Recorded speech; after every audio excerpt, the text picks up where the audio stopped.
Born and bred in a place called Hasentumule in Venda, matriculated, naturally gravitated down to the south, looking for opportunities, greener pastures, but on arrival down south, all one found was the gold dust that was left behind.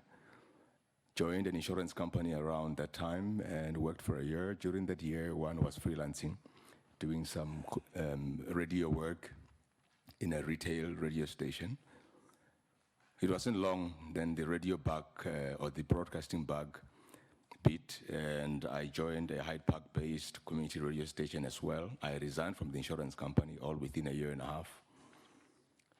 Around that time when I was at the community radio station, there was a greenfield licenses that were issued by the regulator, and I was lucky to be picked by one of the licenses, provincial Gauteng-based commercial licenses. Fast forward 6 years down the line, while I was still within the same station, within the sales and marketing department, and of course the microphone,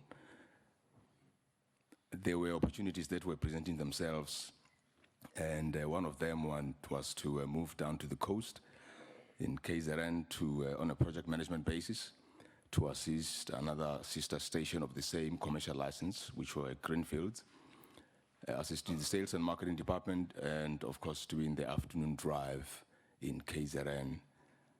2.5 years down the line, something greater came through. I joined one of the public broadcasters stations, which was SAFM at the time. And this platform presented one with serious growth opportunities. That's at the time that I spent at SAFM. It demanded me to be as versatile and possible, and as versatile as possible. And of course, during that time when I was at SAFM, I was a music compiler. There was a time where one was given an opportunity to be acting marketing manager when the marketing manager resigned. During that acting, there was a lot of acting happening within the public broadcaster. Surely we do remember that time. There was the process of advertising the position. But while they were commissioning the advertising of the position, a position came up from another province, which was still KZN, for communications manager. I took it with both hands. That was back in 2012, December. And that position as communications manager for KZN, SABC. Can you move away from that and talk about your qualifications? Yes, within the industry, broadcasting, one had to find a way to enhance his skills. And I was given an opportunity by my ex-employer, which is the public broadcaster, to attend a course at Gibbs that was quite intensive in telecommunications, regulation, and policy management within the industry. Okay. Thank you very much. Members, Honorable Van Dam, that's your question. Davis, in the absence of Honorable Van Dam.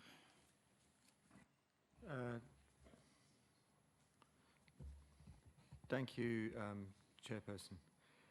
Thank you very much for making yourself available to us.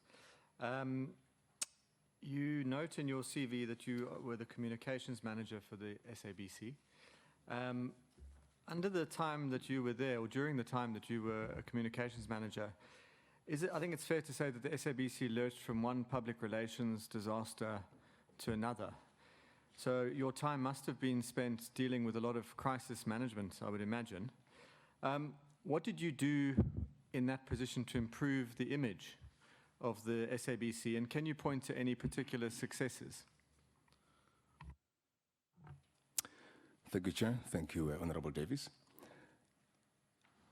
As one was initially expanding, the time that one spent at KZN as communication manager, it gave one quite deep insight on the importance of government and as a shareholder. Government's involvement on Chapter 2 state entities like the SABC was quite crucial. I got to interact a lot with various political players, provincially and nationally, and one of those was our consumer on the ground. There was a lot of stakeholder management that we had to do, but PR was mostly what we did to outsource. And of course, we have to, obviously, normally when we have dotted lines to my ex-boss, who was the spokesperson for the public broadcaster. So some of the things that we had to really handle were not really directly from our side as communications managers for the province, but we had to escalate them to centralized within the public broadcaster.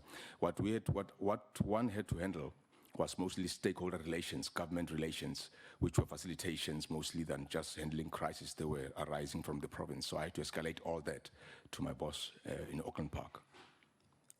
Thanks. The Public Protector's report, When Governance and Ethics Fail, had some very damning findings about a culture of bullying and intimidation at the SABC, and this was also borne out in the ad hoc inquiry's report. Were you aware of this culture of bullying and intimidation? Did you yourself ever feel the sharp end of it? Were you ever intimidated or bullied? And what would you do as a board member to make the SABC a less toxic environment for the people who work there? Thank you, Honorable Davis. For me, really, you know, when you buy a second-hand car, you inherit all the issues or problems of the previous owner. And that's where the public broadcaster is sitting right now.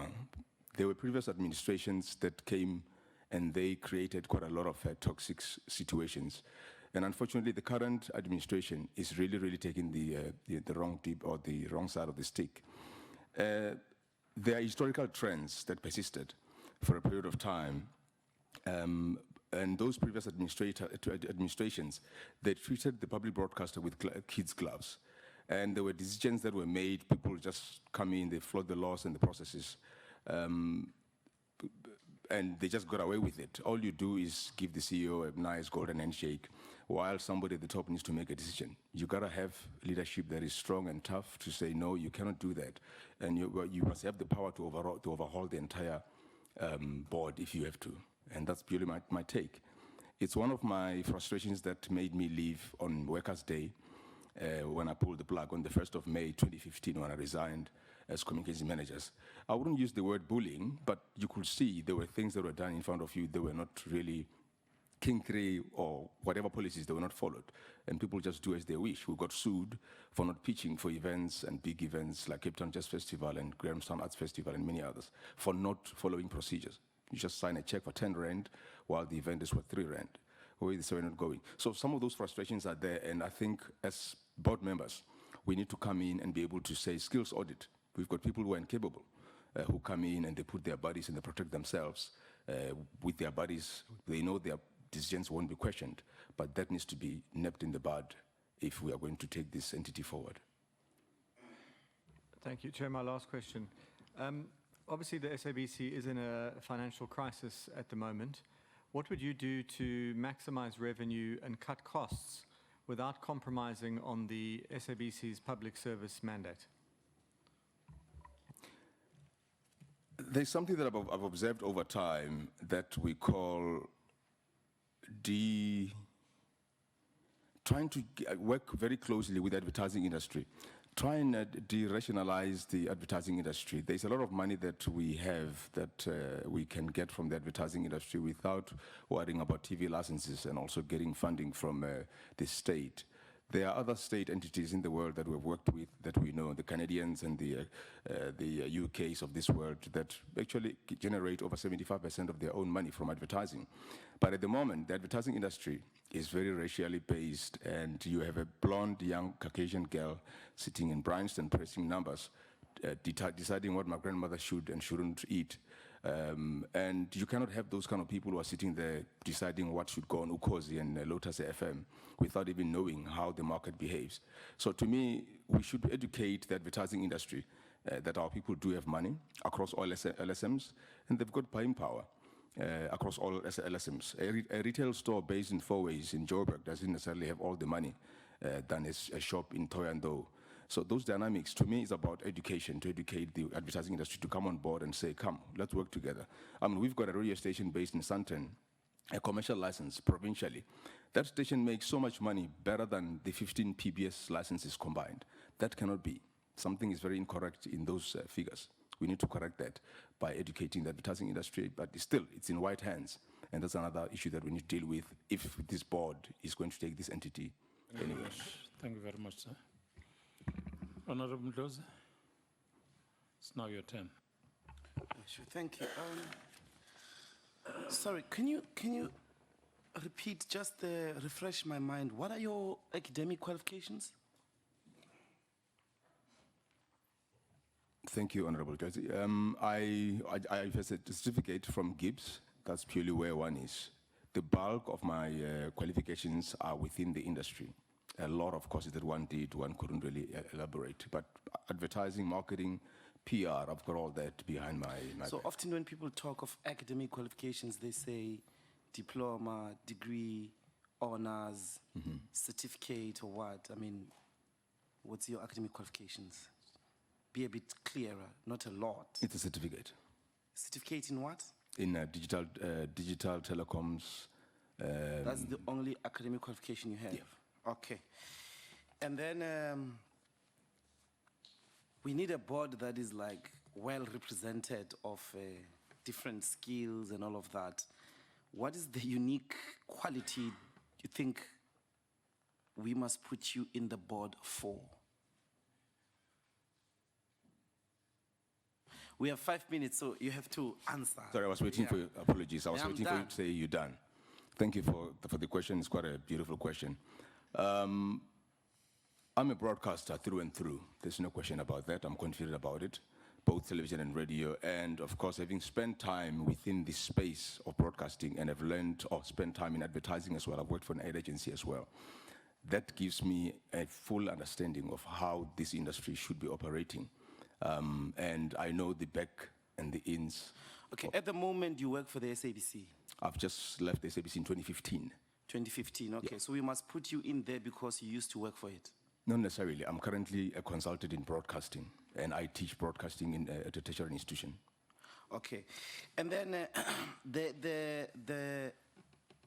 the two questions that I would like to sort of get a sense on for you is the question one of editorial independence. What is your take on the editorial history in the last 5 years of the SABC? What has been the challenge in relation to editorial independence?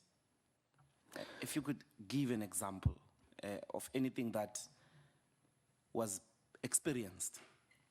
Well, my recent observation since I've been part of the road shows for the independence of the policies, it is the lack of credibility. That's one observation that I've seen. Lack of credibility of the newsroom. The newsroom has been highly flawed and being used as a playground by, I will say, by the politics of the day.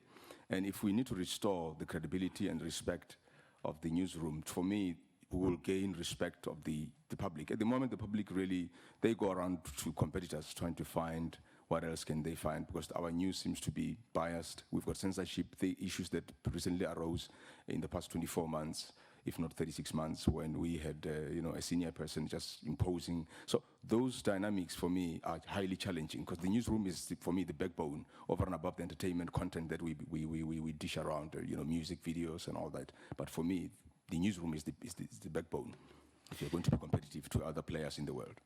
Okay, and then second from the last, your take on funding.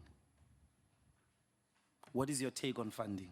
How would we improve the funding of the SABC? If you were in the board, what kinds of things you would expect to be done to improve funding?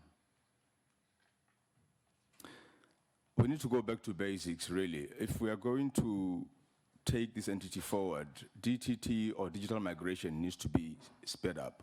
And I must warn that the ITA really are running out of patience. If we are going to make money out of this, and obviously not to rely on the state to be forever throwing money at us, we need to be able to fast forward and get the ITA some, quick response, so that we're able to open more channels. More channels means more movies, more soapies. How's that giving money? Well, I'll give an example of a simple soapy if we are going to issue out, open up space. A soapy over and above the TV licenses, because we're living in a fallacy that TV is costly. An average soapy will cost you 14,000 Rand cost per minute. That amounts to 2 million Rand per episode, and that's about 250 million Rand per annum. That you go to the advertiser, you open up a 25-minute soapy, you are able to squeeze in 12 ads, and those ads is Okay. money coming So into the here, SABC. this is the final question. Here it says, between 1998 and 1999, I'm back at your qualifications. They're a bit confusing for me. Triple A School of Advertising, Diploma in Accounting Management, and Diploma in Media Management. And then in the brackets, it says certificate acquired. So did you get a certificate or you got a diploma? Which one is it? It's a diploma. Certificate of diploma. For your diploma. For my diploma, yes. Okay, so you have a diploma. Yes, I do. All right. Thank you, Chairperson. Thank you very much, Honorable Matisha.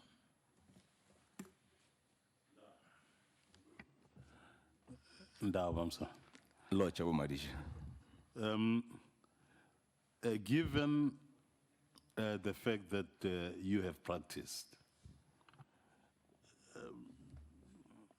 I mean, one will not go and answer, rather ask questions in that area. All that one will want to know is whether you understand that which the Act wants.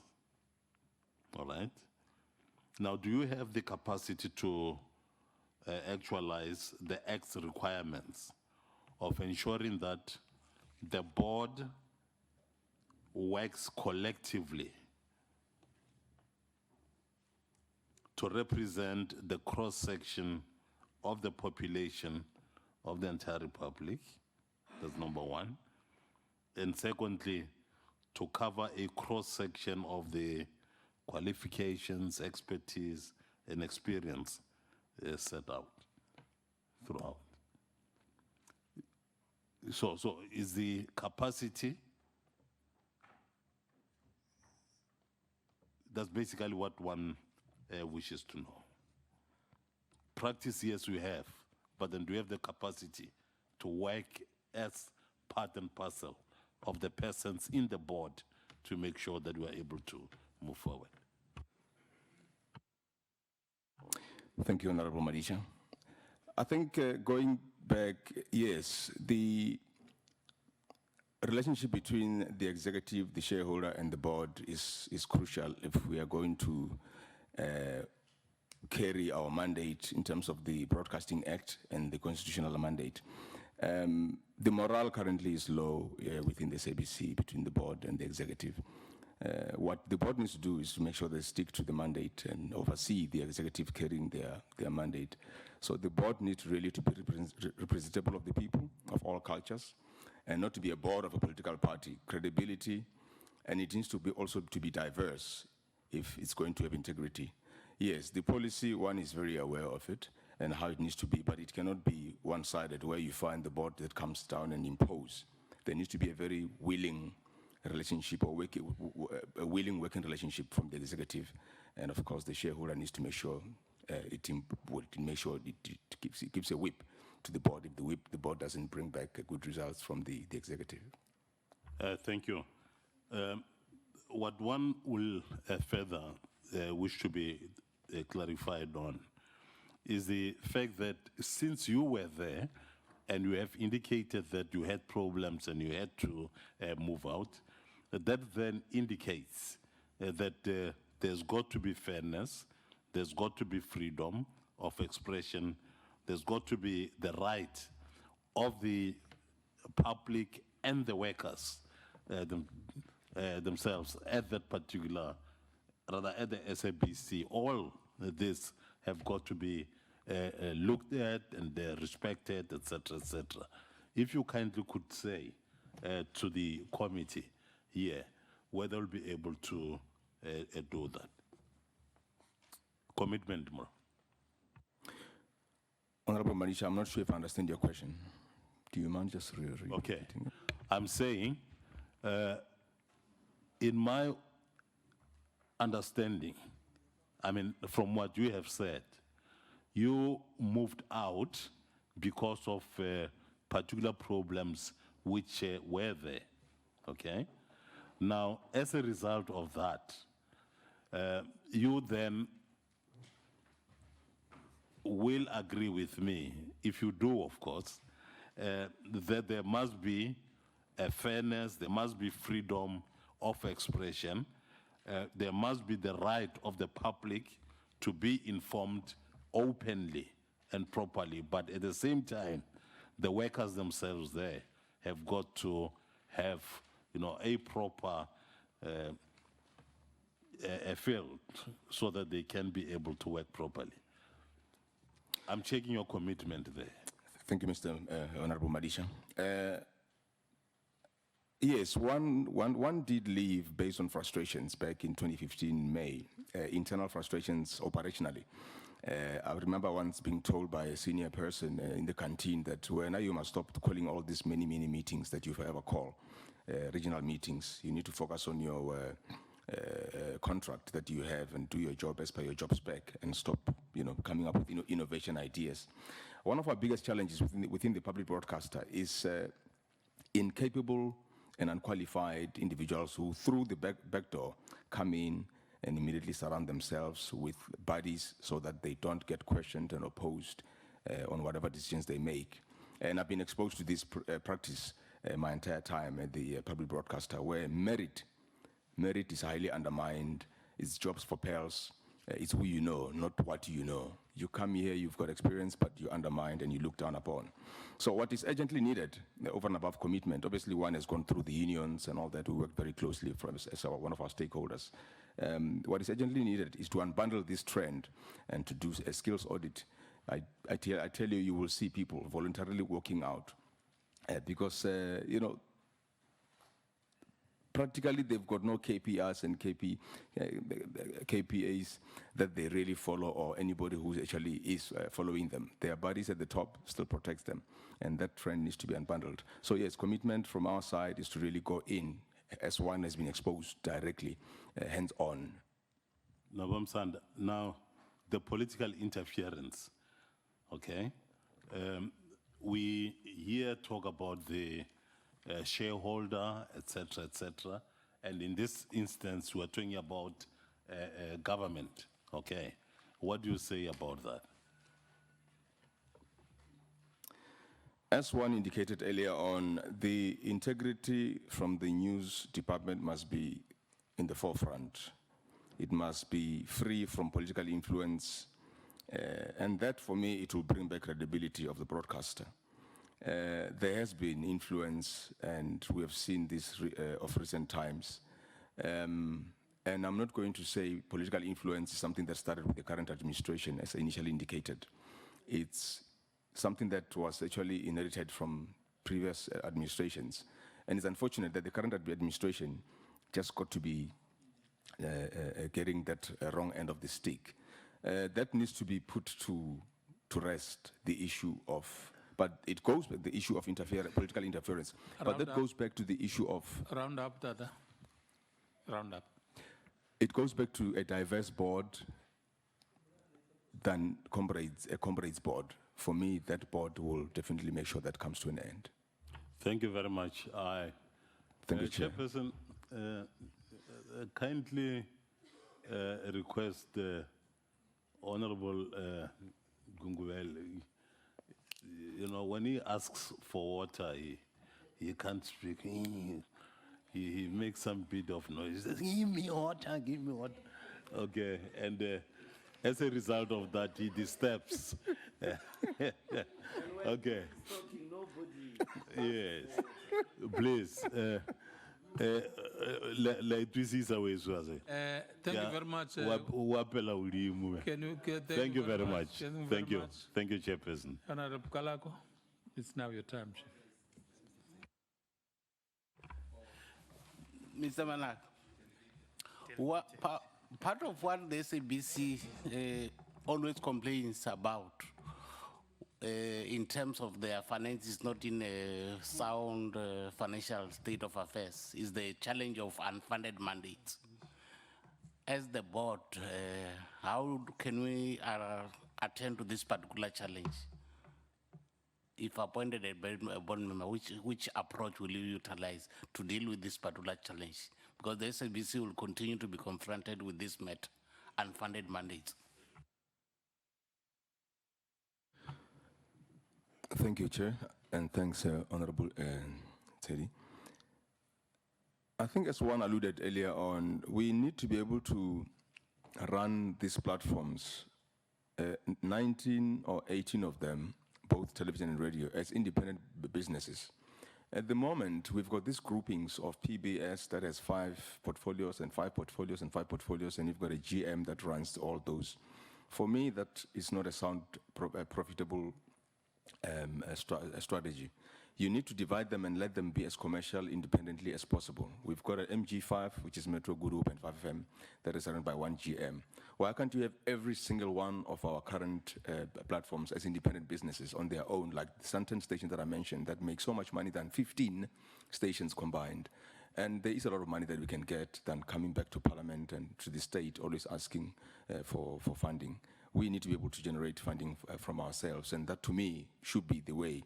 And another second point that one would work with is the opening up of... Okay, otherwise you won't finish. I still have 2 more questions. If you can just round up.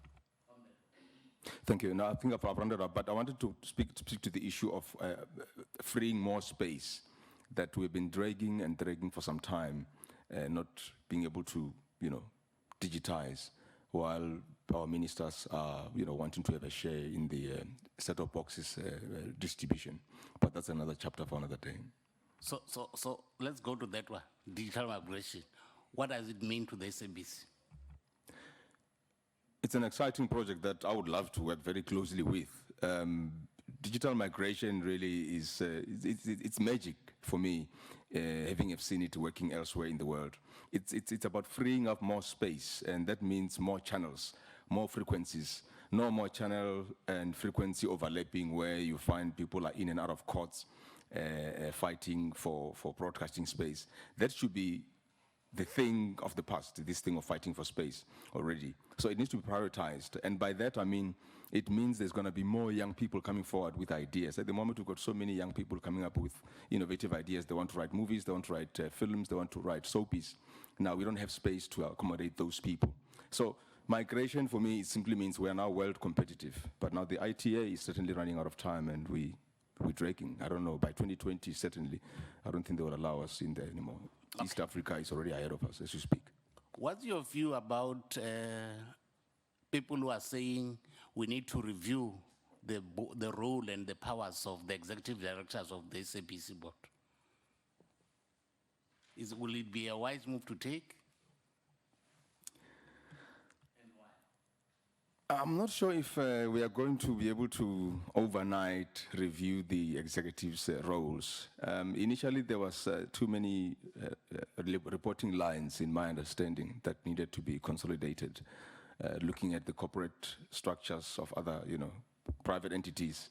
But competitively, if we look at our competitors, where they are, the guys in Randburg and others, and the guys in Hyde Park, you got to cut the management structure if you're going to be effective, so that you have one responsible and accountable officer who goes up to the head, which is CEO, and not all this having multiple GMs and multiple. To me, that it actually, yes, it needs to be reviewed, in my view, if we are going to be effective. Thank you.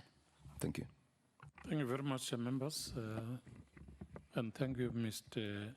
Manaka. If you have questions to members, it's now your turn. I want to take the opportunity. No, I just want to take the opportunity to say thank you very much for allowing me and affording me this opportunity. When is maybe I should ask yourself, Chair, when is the finalization of the appointment of the board? Let me take you through the process. The interim board period ends on the 26th of September. Sometime in October, definitely there will be the 12-member non-executive board in place. So somewhere in October. You remember there are processes in Parliament. From here, we go to Parliament, recommend to Parliament, and thereafter to the President. The President appoints the chairperson and deputy, and and then everybody else comes in. So it's somewhere there in no specific date yet, but it's somewhere in mid-October. Thank you, Chair. Thanks to the House. Thank you very much. I appreciate it.